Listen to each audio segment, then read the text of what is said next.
হঠাৎ যদি কাহারও কথা আপনার মনে পড়ে যায় তাহলে আপনি কি করবেন, আপনার কি করণীয়?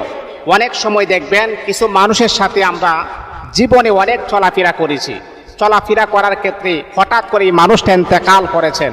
যখন আপনি দেখবেন এই মানুষটা যখন চলে গেছে, আবার দেখবেন কিছুদিনের পরে আপনার তার কথা স্মরণ হয়ে যাবে, তার কথা মনে পড়ে যাবে। যদি আপনার তার কথা মনে পড়ে যায় তখন আপনি কি করবেন?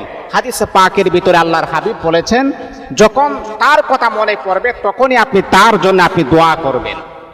কারণ এটাও হতে পারে আল্লাহ পাক রব্বুল আলামিন তার কথা স্মরণ করায় দিয়েছেন, এই মুহূর্তে তার দোয়ার প্রয়োজন। যদি আপনি তার জন্য দোয়া করতে পারেন, আল্লাহ পাক রব্বুল আলামিন তার জিন্দেগীর সমস্ত গুনাহকে আমার আল্লাহ ক্ষমা করে দিবেন।